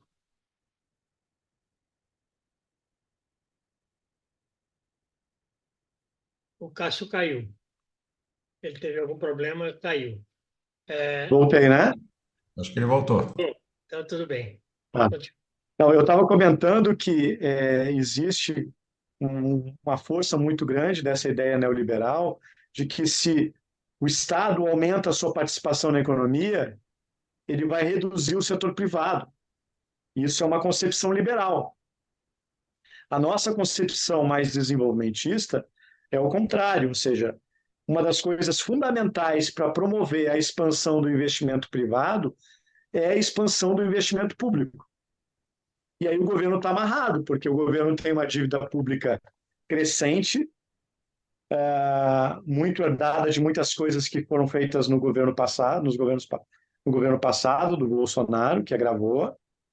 A questão da própria mudança, algumas mudanças, questão até dos precatórios, etc. Então, tu tem um governo muito mais enfraquecido para ter um investimento público crescente. Até a própria participação do BNDES, que chega a ser muito pequena, né? Enquanto daqui a pouco teria que estar lá 3, 4, 5% do PIB, fica bem menos do que isso.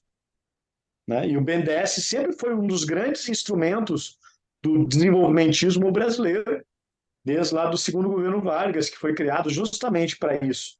Né? O nacional desenvolvimentismo da era Vargas, especialmente no a partir do segundo governo Vargas, tinha como pilar o BNDES e a Petrobras, assim como foi no governo Lula também, né?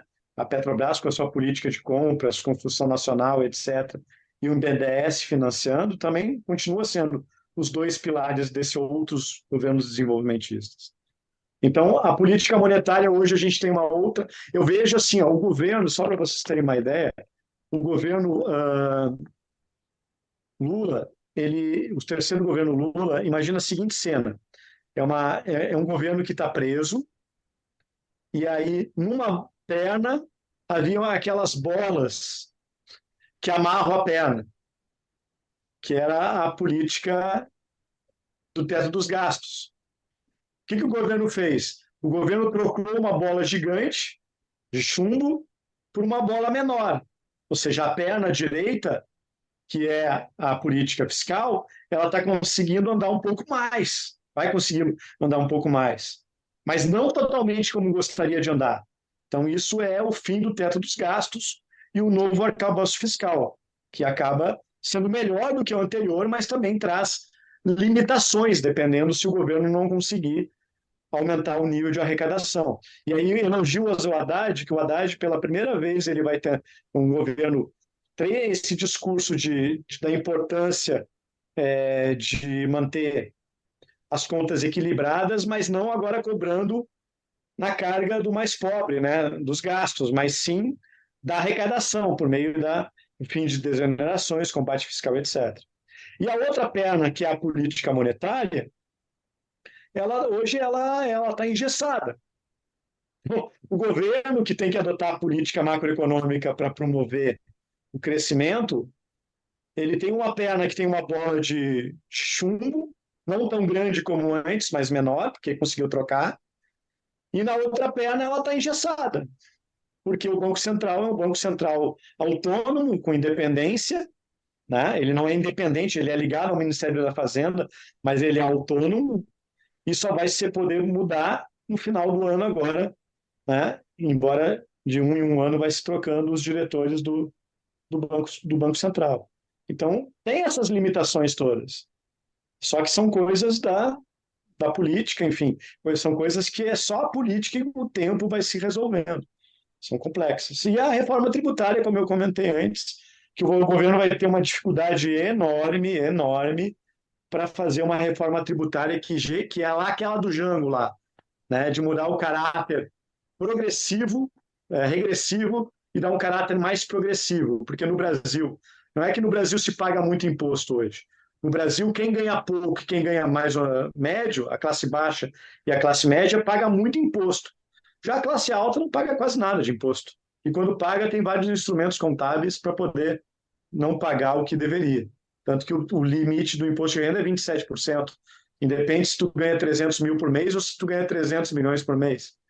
Então, só que o problema é que o Congresso é dominado por esses interesses econômicos desse 1%, que deveria ser o que mais a política tributária mudaria, né? E iria onerar. Só que tem um limite político também. Muito obrigado, Cássio. Eu vou, então, passar já para a Verena. Verena, com você, por favor. Obrigada. Tenho muitos pontos aqui. Eu queria só fazer um comentário rápido sobre esse tema macroeconômico. É óbvio que o tema macroeconômico, câmbio, juros, inflação, todos esses temas impactam de maneira absoluta na política industrial. Não tem sombra de dúvida de que isso impacta.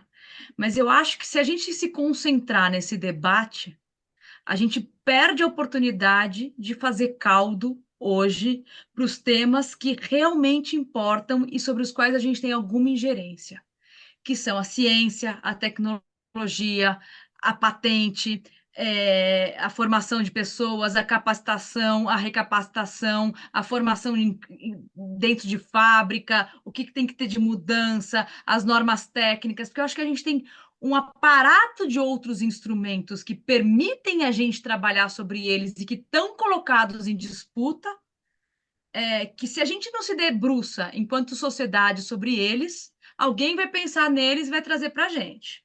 Então, eu acho que sim, óbvio, necessário o debate macroeconômico, mas eu acho que é fundamental pautar os instrumentos da política industrial a partir dos instrumentos de desenvolvimento que um país subdesenvolvido tem. Dito isso, eu queria dizer que eu acho que o problema da desindustrialização, o mundo inteiro passa por uma desindustrialização, né? Os Estados Unidos passam, a China passa, em menor grau, mas já começou, a União Europeia passa. O problema é que na União Europeia, nesses países do norte, a desindustrialização ela vem acompanhada de uma melhoria da qualidade de vida das pessoas.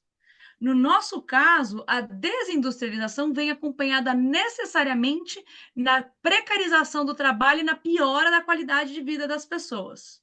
Então, eu acho que esse é um cenário que a gente não pode perder de vista quando a gente está fazendo debate sobre o que significa a industrialização e os setores e qualquer outra coisa que a gente queira falar nesse momento histórico que a gente está vivendo. Portanto, me parece que aí, Arlete, pensando um pouco no que você falou da ênfase na tecnologia, né? Eu acho que a ênfase da política ela não é uma ênfase sobre a tecnologia, mas é sobre como a gente traz o conhecimento e a inovação para dentro do nosso processo produtivo.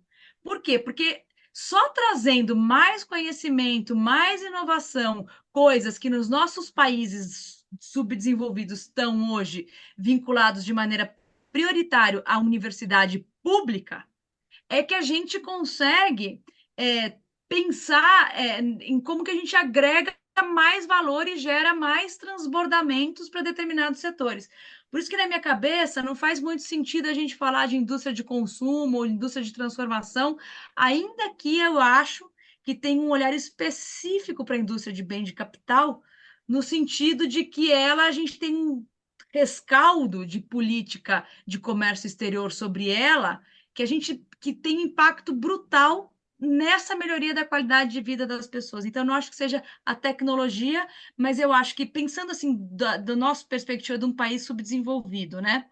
Se antes o centro de poder era a Terra, eu acho que hoje esse centro de poder vai gravitando, vai saindo da Terra e vai indo cada vez mais para o conhecimento. Ou a gente entende qual é a função da nossa universidade, do nosso conhecimento produzido nesse mundo, nessa sociedade aqui, para citar uma autora, Mulher Butang aí, da Sociedade do Conhecimento, ou a gente está fadado a viver na subserviência e na periferia do sistema. Hoje, os grandes debates são sobre o conhecimento produzido, a ciência que se produz e sobre o verde. E aí eu acho que o Brasil ele tem ocupado um bom espaço. O tema do verde, do que é verde no mercado internacional, não é um tema menor, é um tema geopolítico absolutamente necessário sobre o qual a gente deve se debruçar. Porque quando a gente perdeu no passado a discussão sobre o etanol de primeira geração, se ele era verde, não era, ele não é verde, isso aí gerou um impacto para a qualidade de vida das nossas pessoas, que hoje a gente está tentando buscar ainda resposta para aquilo lá. A gente menosprezou uma política que era a política do pró-álcool em prol de um desenvolvimento de uma outra tecnologia e abandonou ali o que estava acontecendo. A taxa de juros, só para esclarecer, e aí respondendo a pergunta tanto sobre a taxa de juros e sobre o tema do financiamento colocado na pergunta inicial. A gente conseguiu aprovar no Congresso Nacional a taxa de referência. A taxa de referência, TR, que é o que a gente tem usado para projetos, tem o Conselho Monetário Nacional, ele aprovou, ele disse para o BNDES que o BNDES só poderia usar a taxa de referência vinculada aos projetos de inovação colocados entre as prioridades da política industrial. Essa é a razão pela qual a gente coordenou essas ações de fomento no grupo de coordenação das ações de fomento e olhou para esses nichos industriais, considerando que eles importam. Então, é uma taxa de 4%, é 2 mais spread de 2%. É muito baixo, é muito pouco, é uma taxa altamente competitiva no mercado internacional. Então, é por isso que as pessoas falam que a ênfase da política está na inovação, coisa que é inédita na história do nosso país. Ele está falando aqui da TJLP, sem dúvida. E a gente traz a TJLP e a gente traz para dentro da política outros mecanismos igualmente importantes. Eu acho que talvez vale a pena destacar também as letras de crédito, que são um instrumento importante para o desenvolvimento industrial, que é um dos mecanismos, por exemplo, que o agro se utiliza para garantir seus subsídios. Acho que o Exim Bank do BNDES, a possibilidade de importar e exportar só em dólar, é um instrumento absolutamente necessário e novo para o nosso país. E, por fim, os fundos garantidores. Entre as ações da política, nós aprovamos uma ação inédita, que é um fundo garantidor para micro e pequenas empresas poderem fazer inovação com o crédito da FINEP. A FINEP é financiadora de projetos vinculada ao Ministério da Ciência e Tecnologia, que é responsável pela gestão do FNDCT. O FNDCT, além de pagar a pesquisa científica, ele também paga projetos de inovação. A taxa TR, os 20 bi são, que alguém mencionou aqui de não reembolsável, eles são os 20 bi só do BNDES. Lá na FINEP a gente tem 40 bi de não reembolsável. É bastante dinheiro. Eu acho que nunca na história desse país a gente teve tanto dinheiro para quem quer fazer política de inovação. Por isso que eu digo que essa questão da relação entre a universidade e a empresa e a pertinência do conhecimento científico e a construção dos ecossistemas nas localidades é um instrumento absolutamente essencial para essa política de desenvolvimento. A gente não pode esquecer que é a universidade pública o lugar, o locus da pesquisa do grande desenvolvimento de pesquisa e desenvolvimento, de pesquisa do nosso país. Então, eu acho que essa é um pouquinho tentando responder sobre É verdade. Até alguém mandou aqui o tema da Terra, eu acho também, mas eu acho que você tem a Terra, mas você tem o conhecimento também. Sobre os temas perguntados aqui, as cadeias produtivas e a América Latina, eu acho, Granado, que esse é um grande debate que nós temos que fazer. Quando nós tínhamos a Unasul, a gente tinha um grande projeto vinculado ao COSUCT, o Conselho Nacional de Ciência e Tecnologia, no sentido de criar quais são os grandes temas que nós temos que construir. Conselho Sul-Americano de Ciência e Tecnologia, que eu fui corrigida aqui, quais são os grandes temas sobre os quais a gente tem que se debruçar enquanto região. Eu acho que a gente está longe de conseguir responder isso, e quando o COSUCT deixou de existir, a gente simplesmente parou de avançar nessa questão. A União Europeia vem com força, com o Horizonte 2030, e eles têm muita clareza do que eles querem. Então, eu acho que isso não é menor. A gente consegue saber, como eu falei do ônibus, quais são os mercados que nos pertenciam e que deixaram de nos pertencer. Isso aí eu acho que é bastante, mas ele não é suficiente, porque eu acho que tem muito conhecimento conjunto que a gente tem que produzir e que a gente passa reto. E muita ação com outros vizinhos, notadamente compra pública de medicamento, que a gente poderia avançar e não avança. Do ponto de vista ainda da integração regional, a gente sempre fala, quem não se lembra do projeto Nipo brasileiro da TV digital? Veio agora a 5G, veio um monte de novas tecnologias que a gente foi incapaz de fazer o debate com os nossos vizinhos, e a gente teve que aceitar de barato o que vinha da China ou que vinha de qualquer outro lugar do mundo, sem pensar numa resposta coletiva regional nossa. E aí, então, eu vou para o que tem que ser feito ainda. Então, tem muita coisa. Eu vou dizer assim, o que eu acho que a gente pode avançar e que eu acho que esse coletivo pode contribuir muito, tá? Eu acho que esse coletivo, a gente tem um debate importante, que é esse da formação e fixação de talento humano de nível superior nas empresas. É um grupo de trabalho que nós já criamos dentro do CNDI, é um grupo de trabalho que tem por objetivo olhar para a empresa, olhar para a universidade, para a formação de talento humano e usar a subvenção da FINEP para a empresa para garantir a fixação dessa mão de obra. No caso da UFABC, que tem sido nosso grande exemplo, é um caso muito exitoso, porque 86% dos doutores lá formados no doutorado de desenvolvimento industrial, eles saem empregados, e saem empregados em micro e pequenas empresas.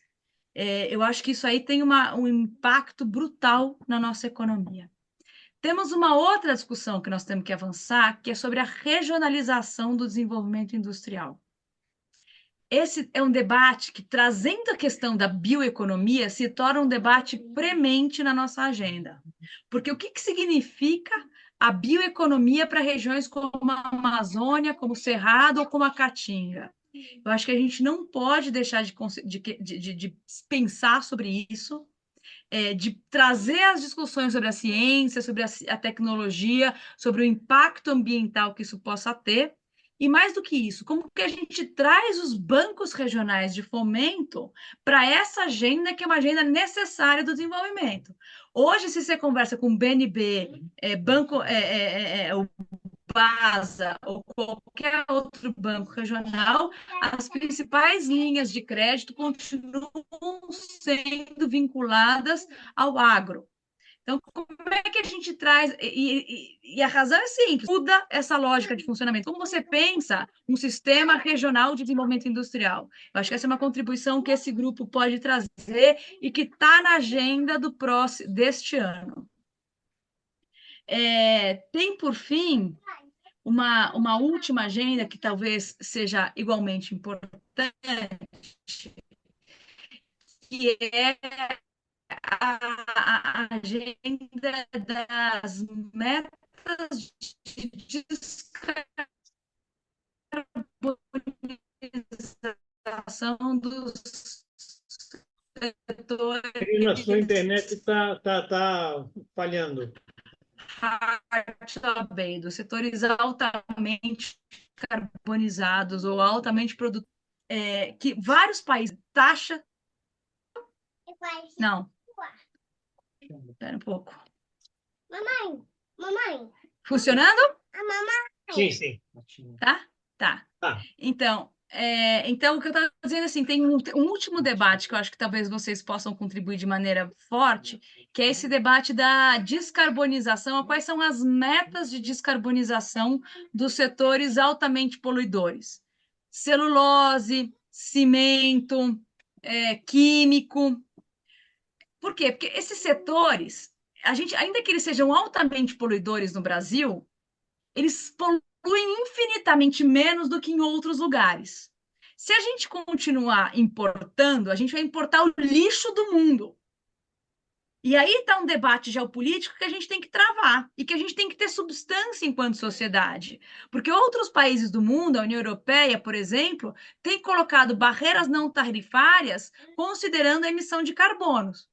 Até a data que a gente conseguir aprovar o nosso mercado de carbono, vai demorar 5, 6 anos. Até lá, a China já inundou o nosso mercado com produtos totalmente poluídos, mal feitos e que quebram a nossa indústria. Então, esse é um debate que a gente tem que avançar enquanto sociedade, que tem que ser feito e que a gente tem que saber como se posicionar. Então, eu acho que são esses. E sobre a sustentação institucional que você perguntou, eu não sei se eu entendi direito a pergunta, mas eu acho que a gente tem, eu discordo do Cássio na avaliação que ele tem de que a gente tem um momento menos favorável do que a gente tinha no passado. É verdade que a gente tem uma conjuntura de radicalização política, que a gente tem uma situação com o Congresso que é bastante desfavorável. Mas do ponto de vista do impacto internacional, OMC, TRIPS, TRIMS, todos esses acordos já não servem para nada. Nenhum país do mundo pensa sobre isso para tomar suas decisões de política industrial. Então, eu acho que isso nos abre a possibilidade de também deixar de pensar. Ou vamos ser nós os que vamos defender que isso aí tenha que ser o que tem que é a agenda vigente. Também acho que a gente tem uma agenda nacional muito favorável. Quando a gente lançou a política industrial, quem saiu contra foram os setores que eu tenho chamado da mídia ilustrada, liberal. É o tal do liberalismo progressista da Nancy Fraser, lá que a gente leu sobre quando ela escreveu sobre isso. Não é o empresário. Todas as entidades empresariais, membros e não membros do CNDI, saíram fortemente em defesa. Rafael Lucchesi, da CNI, Ricardo Alban, fizeram aulas magistrais sobre a política industrial e por que ela existe e por que ela tem que ser defendida. Então, eu acho que a gente tem uma conjuntura que você tem várias organizações e que não é por acaso, é porque o mundo está fazendo a política industrial, mas também porque nós construímos o negócio com baita legitimidade. As pessoas participaram do processo de construção. E não participaram fazendo lobby, vindo na sala de um, vindo na sala de outro, falando as coisas. Participaram nos espaços que a República disse que eram os espaços que tinham que ser de construção coletiva, junto com os representantes dos trabalhadores. Alguém me perguntou quem são os trabalhadores? Todos. Os membros efetivos são Força Sindical e CUT, mas todos os sindicatos de trabalhadores que quiseram participaram das reuniões do CNDI, e o DIESE também é um convidado por portaria. Então, eu acho que assim, a gente tem uma conjuntura muito favorável para o debate, que a legitimidade é entendida como uma legitimidade da construção com a sociedade, e a gente tem que aproveitar esse momento, inclusive para garantir as sustentações institucionais necessárias. Tem temas que eu acho que são temas de fronteira e que a gente precisa avançar e que a gente não consegue. E eu dou o exemplo claro das Big Tech. A regulação das Big Tech, eu acho que é um tema que a gente não consegue, o troço para de funcionar aqui, viu? Só falar que o negócio parece instável. A hora que eu desligar aqui, eu não tenho um saque para ligar. Não tenho para quem reclamar que o negócio não funcionou. Hoje, a gente avança na discussão das Big Tech vinculada a um tema que é absolutamente necessário, que é o tema das fake news. Só que tem um impacto produtivo que tem que ser considerado. Quando eu determino que a minha empresa sobe os dados para uma determinada nuvem de graça, mas que para baixar ela tem que pagar uma fortuna, ela não tem direito de buscar um outro concorrente, ou que aqueles caras vão fazer o uso que eles quiserem do dado, ou quando a Polícia Federal tiver que subir os dados para a nuvem dos brasileiros internacional, a gente não consegue discutir aquele assunto, assim, está fora do nosso controle. Ou a qualidade existe aqui é porque a gente não tem nenhum database, não tem nenhum data center dessas grandes internacionais localizados aqui no país. A União Europeia tem avançado nesse debate, nessa regulação. Então, passa muito além da discussão da Big Tech. Essa discussão de fronteira não dá para o Estado começar a regular à torta e à direito hoje, mas dá para a gente avançar em discussões, e aí eu digo que temos conselhos, temos espaços propiciados pelo próprio Estado hoje para a gente avançar, notadamente o Conselhão e o Conselho da Federação, que a gente tem que ocupar esses espaços para trazer esses debates de fronteira e garantir consensos mínimos na sociedade. Então, eu acho que isso, assim, não sei se eu respondi todas as perguntas. Acho que sim, só isso. Se eu tiver alguma faltando, eu peço desculpa e a gente pode seguir aqui em contato. Muito obrigado, Verena. Eu acho que ficou faltando um monte de coisas. Dá uma vontade de continuar várias conversas aqui. Eu acho que a fala da Verena, a fala do Cássio, são falas que acrescentam muito, né? A gente, no Instituto Ansur, está querendo desenvolver um certo conjunto de discussões, né, enquanto Centro de Pensamento Estratégico, que um deles diz respeito a essa história de projeto de futuro, projeto de país, né, no qual a questão da política industrial entra forte. Então, eu acho que tem muito tema derivado desta conversa que eu vou voltar agora, depois que fizer a edição, gravação, etc. Esses próximos dias eu vou voltar a assistir exatamente para propor, né, alguma continuidade de discussão. Eu quero agradecer muitíssimo, muitíssimo mesmo à Verena, também ao Cássio, né? Agradecer as pessoas que estiveram aqui presentes. Nós vamos, provavelmente, na próxima semana, derivar para uma outra questão, uma questão geopolítica, né? do quadro geopolítico que está desenhado, mas a gente volta aos temas das políticas de desenvolvimento em sequência. Eu quero agradecer muito e já dizer que, com certeza, vocês voltarão a ser ou convidados diretamente para participar, ou pelo menos para dar indicações de temas e de pessoas para alguns dos debates que a gente tem pela frente. Bom, quero desejar a todos e todas, então, uma boa noite, né? E uma semana bastante profícua para todos e todas.